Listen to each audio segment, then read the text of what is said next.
Hey everyone, the devs just wrapped up a live stream about update 1.8, which is live on the test servers right now. So I'm just going to make a quick video detailing what's inside. They gave us some teasers about the future of Hunt Showdown, but nothing that I think warrants its own video right now. The headline, at least for a lot of players, is that Kane has gotten a cosmetic update. He is now much more skin colored and a bit easier to see. I don't think still images do this justice, but there you go. Kane is now more visible and can't hide in the dirt as much. The next thing is that there were some first-person hunter changes, so those hands that were kind of mismatched on the early legendary hunters have now been corrected, and now they have appropriate hands. Like they showed us, the black coat now has some nice black nail polish, and his sleeves, and the researcher also, you can see his watch. Tier 2 hunters got lobby animations. That's cool. I'm not going to spend a lot of time on that. There is new equipment in this update. So there's 2 new guns and 2 new variants. The new variants are the Berthier Riposte, which is like the Martini Riposte. It's basically a clone of that, but on the Berthier. The other new variant is the Scotfield Brawler, which is basically a match to the Officer Brawler. Okay, and then we can talk about the new guns. The first gun is a new shotgun called the Winfield 1893 Slate. It has a 6-round capacity. It's pump action shotgun. It shoots faster than the Spectre, but it doesn't have quite the same range. Its custom ammo options are penny shot and slugs. And I've used this a little bit, and it does fire quite a bit faster than the Spectre. And I feel like this is yet another reason to avoid the Terminus. So the Slate new shotgun looks great. The other new gun is the Caldwell New Army, which is a compact firing double action revolver. It's pretty similar to the Officer pistol, except it has a slower muzzle velocity, but it does slightly more damage. And its custom ammo options are Dum Dum and FMJ. And that's about it. The next thing is the devs made several level changes, and there are too many to go into in this video. But I will say that on Stillwater Bayou, Cypress Huts, and Chapel both got some pretty extensive updates to their layout. There just seems to be a lot less of the frustrating obstacles, especially around Cypress. There's less water and more cover. Okay, and then the devs also teased that an event is coming soon, and it's worth noting the guns that we just talked about aren't being added with update 1.8 right away. And then as for other new content, we got a legendary skin for the Centennial Sniper and the Quad Derringer, and a new Nun Legendary Hunter for 900 blood bonds. I would say she's worth it. I mean, her and the Reverend could make a pretty funny duo.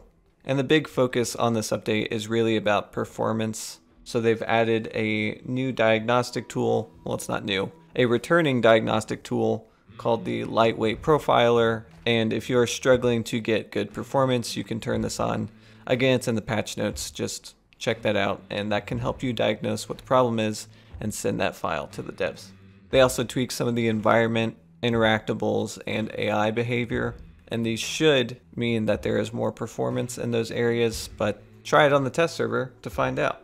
And then the devs talked about what is coming in the future. In place of the roadmap, they're going to start doing more blogs and updates and live streams. And so I think this one was just kind of a test of this format. So there's not a lot of substantial headlines here, but we can talk about what they said. So the first one is a new quest system is coming, and that should replace the daily and weekly challenges. It's supposed to be more engaging. I imagine it'll be something like Tarkov, or I don't know, just an overhaul of the kind of boring and tedious daily challenges. There are new AI variations coming. They said they have 2 new grunt variations in the works, and they mentioned the Doctor, so I'm guessing it's on parity with that in some way. And just as a little spoiler, they also mentioned that they are in the very, very early stages of planning the next boss. That won't be in the next 6 months, but that will be way down the line. They also mentioned they are working on the third-person bug. If you've seen that huge series of videos, they're working on it. They said thanks for letting them know. Okay, and then this next section are things that are coming a bit later. So they are working on quality of life and UI improvements for the menu, and that includes reworking several sections, including the death screen and team details. Maybe not a fully new one, but just an update to those things. And they're also planning changes to the equipment screen, which is just a pain to navigate right now. So those changes are coming. They also teased a new feature coming to the game, and here are the clues we get. It's a brand new feature, it's a new element of team play, and it is an anti-camping mechanic. So they made it sound like these are two separate features, but they kind of tie into each other.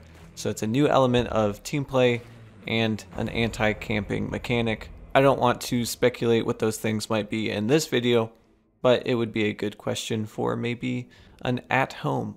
And then they also talked about a ping limit and a region lock. So they have plan limitations for when a player is queuing into servers outside their own region, and they want to ensure that this is fair while also not restricting people who don't have a server that is close to them. So there will be changes to ping limitations and region locks in the future. There's also a progression rework, and that will either replace or supplement the prestige system as it exists now, and there will be more info on that coming later on. And then there was a quick Q&A section at the end, and we can go through these really fast. They are working on other problematic skins like the Reptilian and the Headhunter. Those will be in future updates, I imagine. They are exploring a current gen upgrade for the Series X and S and the PS5, but there are no hard dates for that. The 2D replay and custom server options are something that they want to do, but I don't think they are a priority right now, given how much development time those need. They also briefly mentioned the DeSalle trials are put on the back burner right now because they are developing these other features. And as mentioned, they are in the very early stages of planning the next boss. Anyway, that's it for this update. You can play it on the test server right now, and the devs emphasize they really want people to play the test server. So if you will oblige them and you are on PC, go ahead and play it, try out the new guns. And that's it for me. Until the next video, goodbye.